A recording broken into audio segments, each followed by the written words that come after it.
You got to know when to hold up, know when to fold up.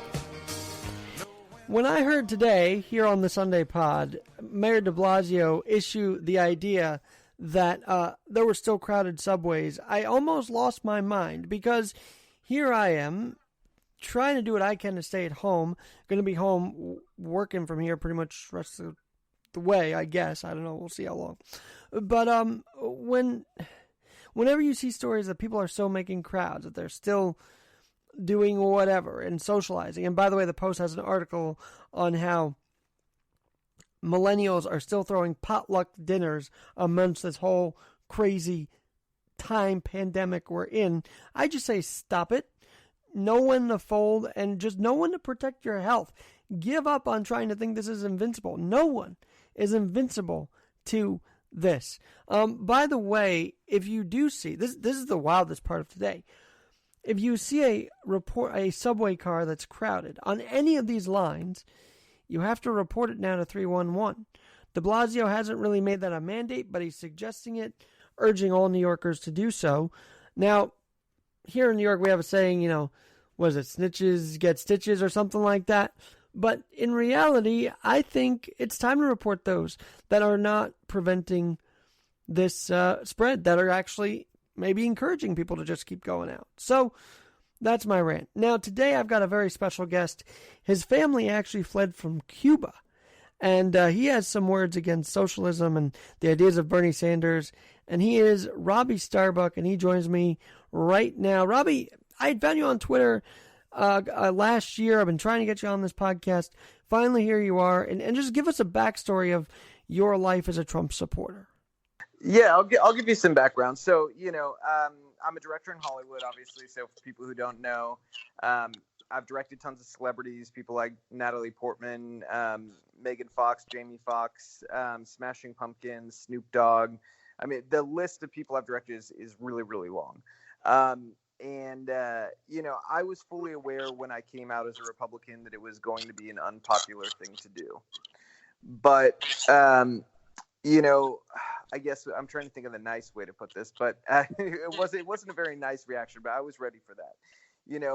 My backstory is I come from a Cuban family. My mom came here, through the revolution and everything, the so-called revolution where the communists and socialists took over Cuba.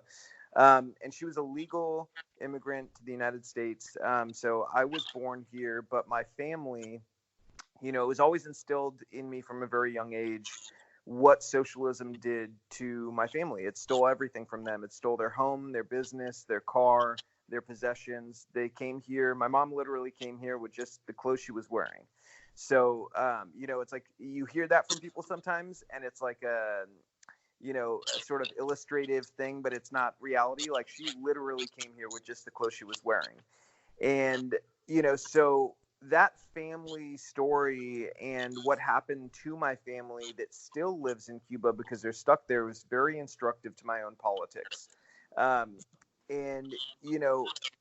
saw this trend happening among the left that was not happening earlier in life. And I actually used to, not be very political because I didn't see socialism happening in the United States. So I didn't really talk about politics. But when I saw the left trending towards socialism and I really saw the excitement around candidates like Bernie Sanders, that made me even more vocal. But when Trump came out too, there was a pragmatism that I connected with because, he has a somewhat similar background in terms of entertainment business. And, his policy positions are actually very pragmatic. There's all of this stuff you could find in the news about him being hard right on this or that. And most of them are not rooted in reality. His positions are pretty centrist. So when I came out, I decided, there's just not enough people in Hollywood who are honest that are Republican. And I know there's a bunch of them because I know these people and they're afraid. So you know what? I'm just going to go ahead because I'm lucky. I've made good money. I'm going to go ahead and I'm going to take the dive. Doing that, though, was so wholly destructive. I mean, I went from a place where literally everybody I worked with absolutely loved me. Like, it's not an ego thing. Like, I was a very popular person, invited to everything, If anything, I was hard to get in terms of that. Like, I wouldn't go to everything I was invited to. Like, I didn't even go when I was up for a Best Video Award. I didn't even go to the awards for it. Haven't even gone when I've won Best Video Awards. It's just not my thing. So I went from that to total cutoff, not invited to anything, nobody wants to talk to you, and losing contracts with major companies that my production companies had for a very long time, all because I have different politics than they do. And it's not like I've said anything crazy. I've never said anything that was off the wall, like some really horrible extreme position. Everything that I believe in is a very sort of pragmatic policy position. So that's the background in the it sounds long, but that's actually kind of a short version of it. Talking with Robbie Starbuck on the Sunday Pod with Alex Garrett. Robbie, what I gained from that is that you pretty much just stood your ground through all of that. You stood your ground and stayed as a Trump supporter, no matter if you lost friends, job offers, and whatnot. Well, there's a couple ways people can see it, and I think it depends on your personality. You can take it really hard, and you can sort of question yourself and be like, did I make the right decision? Did I do the right things? Because I'm losing all these things that other people would see as important friendships or important things. To me, it was like a cleansing, and that's how my personality just is. I was like, you know what? None of these people are really your friends or ever were your friends. Any friend of mine that I would call my friend, if I disagreed with something they were doing, or I felt like they were hurting themselves in some way or doing something dangerous, I would reach out to them, and I would stay reaching out to them because they're my friend, and I would be there for them.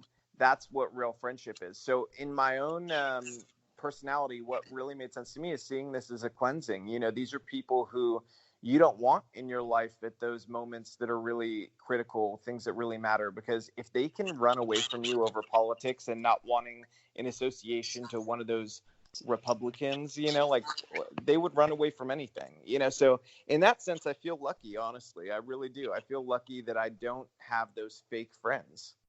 It's interesting you mentioned that, Robbie. I got a few of my friends who are maybe on the different side of politics with me, but they're still my friends, and I'm talking to them via Zoom, house party, whatever.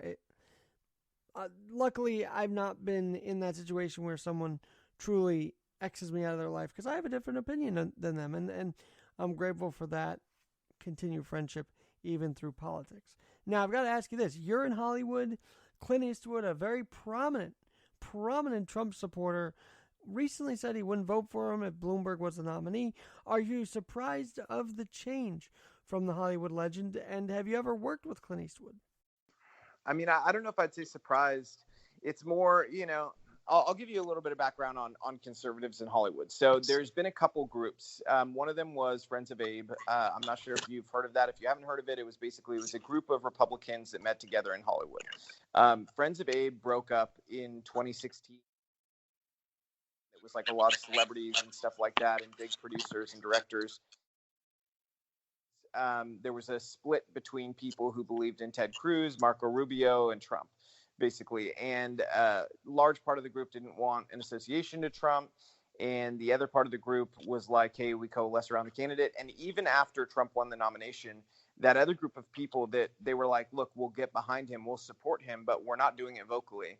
There was so much worry that a list of the members was going to get out to the media that they just decided to abandon the group totally. So a second group was born that is a secret today. That's like a smaller group of people that are people who are still afraid of that happening, but they kind of like see it as a way to meet and share values with people who believe the same thing. But it's very, very, very tight. Like you can't get into this group. I know it's a very secretive organization. I've heard of it, and a couple of friends have been in there. But that's yeah, I've done a speaking thing for it, and it's a good group. But it's sad that that's like the lengths that people have to go through to just have a mainstream political opinion. We're not talking about like supporting some crazy, Nazi party or something. We're talking about supporting the party that literally elected the president of the United States. Okay, so we're talking about a mainstream political party. We're talking about something that's very pragmatic. And people in an industry are so afraid of people knowing that they go through great lengths to hide it. So back to your original question, though, about Clint Eastwood, I'm not shocked by it because there's so much pressure on people to not support him. You know, you look at some of the people who have supported him and they've been hammered, just absolutely hammered, even just guilt by association. Like somebody like Mark Burnett, he's doing fine and everything, but like they've gotten a lot of heat, him and his wife, just by association to Trump. You know, Right. Because he it's produced The not like Apprentice, for those who are not aware. exactly, and it's not like he's come out and been like this huge Trump supporter, and even he gets blowback for it. You know, so even just association is bad enough, basically. Um, but it's, you know, so I'm not shocked by it.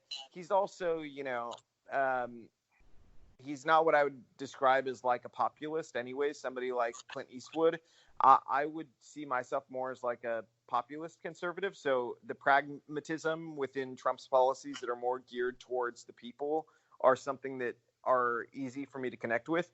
Whereas, you know, I think the split there too is that if Trump was not the nominee and say somebody like Marco Rubio was, I would still support Marco over somebody like Bernie Sanders, and I would do it, you know, full-hearted, you know, with everything I've got, because it's that important to me that socialism does not become, you know, reality in America. So, you know, I guess that's the difference between me and somebody like Clint Eastwood. He feels like he can afford 4 years of, you know, dipping deeper into the left. I don't feel like America should really be playing games with that, because you take 4 years that way and potential of the Supreme Court leaning in their direction, and then the potential of universal voting where you're allowed to do ballot harvesting. And at that point, if you're allowed to ballot harvest everywhere in the United States, like they did in Orange County this year in California, what you would see is Democrats would perpetually win everywhere, because they would use the same tactics they used in Orange County to, you know, it's basically it's not a true democracy anymore. You can't trust the vote at that point when people can just grab ballots out of mailboxes, fill them out, and drop them off at a county clerk and have their vote counted, even though they're not the person on the name there. You know, that's a very dangerous system. And that's something they pushed for just now in this relief bill for coronavirus. They pushed to have universal voting and universal ballot harvesting across the U.S. Republicans did not give into it during this bill, but it's something that's very important to them. So that's the difference, I guess, between me and somebody like Clint Eastwood. He's willing to risk those things over 4 years, as long as he's still invited to the parties and stuff. I'm not. People that are still going to those parties, Robbie, I mean, some of them are very left, very liberal, and they are kind of rooting for a prolonged shutdown. They want. Is that about right? Is that what you're seeing as well from the Hollywood scene right now during coronavirus? Or are there any positives you're seeing as well from the Hollywood community fighting coronavirus? Well, there's sort of multiple angles here. I'll address the first one, and then I'll get to the second one, which is sort of my favorite part of it. So with the first one, in terms of like rooting for a slowdown, absolutely. I mean, they'll root for anything that they think would hurt the president. So they're absolutely leaning in that direction. And I wouldn't say it's like even this like, you know, they've really thought this out very well. It's that's what they're hearing from CNN, MSNBC, and Democrat political leaders. And so they extrapolate from that's the thing they need to say. So that's where that's coming from with them. And it's the vast majority of them are behaving that way. So on the flip side, though, my favorite part of it is I have never seen them, you know, I guess, unmask so wholly in terms of how desperate they are for attention. Like you see videos of people like Madonna in their bathtub, you know, or Drew Barrymore in her bathroom. And these people are just begging for attention. And it's just so sad. I'm like, how old are you people? You're literally, you're sitting there in your 60s doing TikTok videos in your bathtub, you know. And I don't think you can get more desperate. They are ripe for being spoofed. I'm seeing that often a lot on Instagram and Twitter. But has there been any goodwill from that sector? Like any good causes, or not really that you're seeing? No, you know, that's the thing is, I think we do have to be fair, you know, in terms of, you know, so kind of trying to find the good within the bad, you know. And I will say I'm always happy to see big donations and things like that to try to, you know, whether it's getting more masks or feeding kids, things like that. You know, one of my favorites that I saw, and he's not a liberal actually, but he's, you know, Drew Brees, he's quarterback for the Saints. Sure. He just gave $5 million to go to various different things for, I think, testing, feeding kids, and masks. So, I've seen some great donations happen. I'm trying to remember all the names. I know one of the Kylie Jenner, she donated like $1 million or something like that. So there's celebrities who are donating money, and I think that's great and everything. I guess that's some positive you can take from it. I think the greatest positive, though, that's happening right now is these press conferences that the president's doing. Absolutely. That's why all the networks are like scrambling. What do we do? Because their ratings are so high and they don't want to shut off the ratings valve. But at the same time, they're like, oh, crap, if we keep this going, it's really helping him. So they're struggling with what to do. But the reality is this whole thing is forcing people who never watched him to watch him because they're trying to figure out what's going on in their own life. So a lot of people who have just been exposed to Trump is bad, Trump does bad things, don't listen to Trump, they're exposed to him for the first time outside of, the water cooler negative sort of popularity contest. Those people being exposed to that is kind of like he's breaking through that wall where a lot of those same people now are going, hey, you know what? He's not that bad. He's actually being pretty pragmatic. He's kind of funny, and it looks like he's doing the right things here. He has the support of these doctors. It seems like he built a good team. He acted early. He shut down flights from China. He had, declared this a public health emergency in January. He had a task force assembled in January. He's acted. He's doing the right things. He's saying the right things. Maybe I've been told some wrong-headed things about him over the last couple of years. So people are questioning that. That's why you see his poll numbers now. Gallup just had him at 60% approval during coronavirus. ABC News has him at 55%. Even Washington Post has him at a positive approval rating for the first time ever. So, and Washington Post poll is notoriously left-leaning, and even they have him up, positive. He's always been underwater in Washington Post poll, even when he won the presidency, even when he was inaugurated. He's never had a positive poll from them. This is the first one. So that should tell people a lot. And beyond that, his approval rating among Democrats has doubled over the last 10 days. So, this is something that's really scary to the left is seeing that he's flipping people that quickly. Well, here in New York, Robby, our governor has been actually really amazing dealing with this crisis. But how would you rate your governor in California, Gavin Newsom, and his response to all of this crisis and this pandemic? So we moved last year. It was kind of we moved in July last year to Tennessee. I do follow things in California though, so I know that Gavin Newsom has been surprisingly, trying to work with Trump, which is something somewhat unexpected, I think, for a lot of people, that he's making some attempts at unity. So I'll give him credit for that. Him and Cuomo have both surprised me pleasantly, so I'm willing to give them credit. I think they've both done a decent job, especially Cuomo more so than Newsom. I think they've done a decent job in terms of trying to have a daily handle on this, trying to work with the federal government, and giving the federal government, Trump and his administration, their credit for what they're doing. So I'll praise them a little bit for that. Here in Tennessee, our governor's fully on board with, what the Trump administration's doing. And that was another thing, another reason why we left California was the mismanagement of the state in general. And we wanted to be in a place where we felt like our kids could grow up around like-minded people that would not be hateful towards us for our beliefs. Because in California, like, to give you for instance, our oldest daughter, she was called a racist because her dad supported the president, which is ironic because I'm Hispanic. And she was called racist by some Democrats' kids that are white because her dad supports a president who believes in border policies, having strict borders. And I'm a believer in strict borders too. You can't make this stuff up. You literally have kids who know nothing about politics taking whatever their parents have parroted from, been parroted to by Rachel Maddow, and then they repeat it to some kid who they don't even realize is from a Hispanic family. So, that's California in a nutshell. Well, I got to ask you, so when this tweet that you sent out about losing jobs and losing friends and everything went viral, did you expect that? Did you expect your story to go as far as it has gone? Yeah, I'd say I wasn't surprised by it because I've always had a large social media following, so it didn't didn't shock me. But you How know, about the I'd say, support side of it? Would you say that was kind of surprising that you did get support in favor of what you were doing?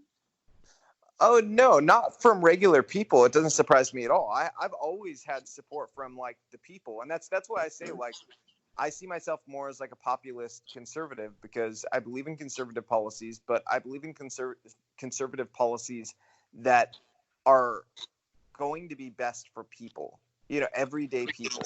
I'm not going to fight for McDonald's, you know, I'm Mhm. fighting for the people who work 9 to 5 that, you know, they need to pay their rent and they need to, you know, pay their mortgage. They need to pay for their kids' school, you know, things like that. That's what matters to me is fighting for policies to make everybody's lives better, which by proxy makes everything else better. So, you know, it didn't surprise me that people supported it because I've always had support from people. It's just the industry that doesn't support it. You know, the industry is so wholeheartedly committed to resisting Trump that they can't take their blinders off to accept anybody who thinks differently than they do. Well, Robbie, now that you're in Tennessee, what are you doing? Are you still with Hollywood? I know you got a show called Grow Up with your wife. Tell us about that as well. Tell us about Grow Up. So I have a show with my wife called Grow Up where, you know, we sort of it's sort of podcast format but on video where we discuss issues. We go into, you know, on some episodes sort of discussion episodes like about a specific issue like say abortion or you know, we just shot an episode yesterday with Imam Tawhidi, who's also known as Imam of Peace, where we do an interview. We talk to him about Islam, the misconceptions. He's a reformist, so we asked him sort of like what his reform ideas are within Islam and how he approaches extremism, you know, things like that. So we kind of dive into topics that a lot of other shows, I guess, would be afraid of touching, because these are things that real everyday people have conversations about. And so we take our show from that vantage point of like, what do people talk about? But in terms of the production company, I still have other directors on my company. I've sort of taken a backseat approach to letting them do what they do best and do my best to not have my politics affect their work. So that still exists. But here in Tennessee, I'm sort of on the path of building an alternative ecosystem for entertainment where we can make, you know, shows, documentaries, movies that cater to people who right now have no representation in Hollywood. So that's sort of like I guess you could say a world of just sort of pragmatic entertainment that conservatives can watch and know that their kids and their family are not going to be brainwashed with leftism. You know, to give you an example, I took my daughter to go see the new Dora the Explorer movie a couple months ago. And within that movie, there were 3 different points in the movie where they refer to Ruth Bader Ginsburg as a champion of human rights and women's rights, and that she's just this amazing person. And it's sold as just this universal truth. And so they obviously would never do that for Clarence Thomas. They would never do it for Neil Gorsuch. They would never do it for Brett Kavanaugh. But, you know, for somebody like her, they'll celebrate her in these movies. So it's parents knowing that they can watch something, whether it's an adult movie or a movie that is for the whole family, that they can watch and know that they're not going to have to be getting virtue signaled to every 10 minutes about a social issue or about who they should like or what politician is best. I don't even want to do it in the reverse. I just want people to be able to have entertainment where they can be entertained and none of that stuff seeps into their entertainment. So that's what we're working on, is building sort of an alternative system here where we can do that. And we're really encouraged by the creatives here in Tennessee that we've connected with that, you know, really have the skills to be sort of like an alternative to Hollywood.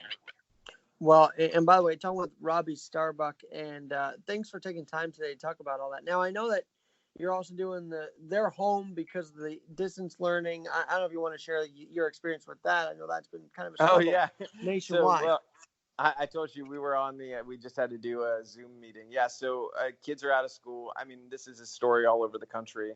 And so we're learning how to do virtual school. And it's, it's definitely a major hassle. It's not, the kids are frustrated with it.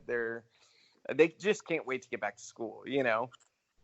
No, and I'm sure the parents are a little excited to get them back too, but yeah. Well, I mean, the main thing is we're longer. spending so long on the work with them and like having to like guide everything. It's almost like we're secondary teachers now, and so it's a little hard to get other things done. If you have a bunch of other things that need to be done, it's kind of hard to do that when you're acting as a surrogate teacher, so that part of it's difficult. But I always put things in perspective, and I go, you know what? We're not one of these doctors or nurses that have to be in the hospital dealing with these patients at risk of bringing it home. We get to stay home in our beautiful home, on beautiful land. Our kids get to go ride horses and stuff. Like, we've got a pretty awesome life by comparison in terms of what a lot of people are dealing with right now. So I put it in perspective that way and go, you know what, if the worst of it is that, we have to deal with some difficult apps that are a pain in the butt, and, we have to take some time out of what would normally be time to work to do this, we're pretty lucky. Well, and also if you get some family time there, that's crucial. I feel like before this happened, everybody really was all over the place, right? And it was just like, how do we function? Now it's like, well, maybe we needed to slow down to really reconnect with our loved ones. My wife and I were actually just talking about this with our kids at lunch today. We were like, you know what? Isn't it so weird? Like we're driving to the grocery store, and separately, because we do like one person will go and the other one stays home. And me and my wife both noticed that when we did our trip to the store, that there were so many families in their yard playing with their kids. And I was like, I don't think I remember ever seeing that many people for any other reason. But now during this, it's become like the norm. And I think that's so good for people. For us, it didn't really change a lot because we've always been very hands-on parents. But it's still cool, I mean, it's extra time because they're not at school. Like we went on a hike today. Unfortunately, I had to kill a snake on that hike, but we went on a hike today, and it was great. There's it was a lot of fun until the snake happened. Well, Robby, I love your energy, and I'd love to have you back. Just tell people where we can find you. And with regard to the nurses, one of our city councilmen here in New York, Eric Ulrich, said, let's put a party on, Canyon of Heroes for them. And I totally agree. Our doctors and nurses are the superheroes now. And so to connect with you, where can they find you and to find your inspiration during this time? Thanks. Yeah, no, I love being on. If you want to find out more, just follow me. At Robbys Starbuck on every social media platform. So if you do twitter.com/Robbys Starbuck or Instagram or Facebook or YouTube, the show Grow Up is on my YouTube, youtube.com/Robbys Starbuck, and it's ROBBY, and then Starbuck is, STARBUCK. Well, we'll find you on there. We'll follow you. We'll also follow you at Grow Up Live. And I actually, as we get going toward the convention or whatever, we should talk about your background, because that was only a small portion I gather. So I'd love to get more of that take from you as well later in the year. Yeah, definitely. I would love that. I know I'm doing Laura Trump is interviewing me in April about sort of like the other stuff too, the coming from a socialism, my family coming from a socialist country background stuff. And I think that's sort of a unique perspective right now as we head into, because this is a new thing. I mean, you got to think 10 years ago with the Democrats, I don't think very many people in the public had any idea that they would go this far left. And so this is sort of a new territory. And Robby, thanks for joining us today. One last note before I leave. I don't know if this is a positive to leave with you or a negative, but I would think the more hospitals we get up, the faster we'll be able to handle patients that are suffering from coronavirus. But a big announcement today out of the White House briefing just a few minutes ago. Central Park will have a coronavirus hospital. Central Park. Think about that. This is how serious the pandemic is. I do not want to hear people crowding subways. I don't want to hear people in parks. I don't want to hear anything that is now going against the guidelines, because that will continue this whole crisis. We have to be doing our part to end our crisis. And you know how we do that? Stay out of the way. Stay out of the way and stop the spread. And by the way, with a little hope, I do want to say, with this hospital happening, with these hospitals going up, might sound panicky, but it's relief. Relief is on the way. That's my final message to you as we end the weekend. I don't even know what to expect this week. Stay calm, stay with it, stay strong, and of course, stay faithful and pray. If you are a praying person, do so as well.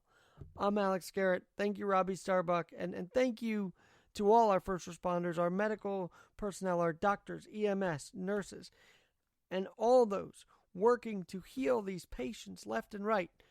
We're not in your shoes, and we don't know what it's like, but we can only say thank you for doing what you're doing this very night. I'm Alex Garrett. Have a great rest of your Sunday.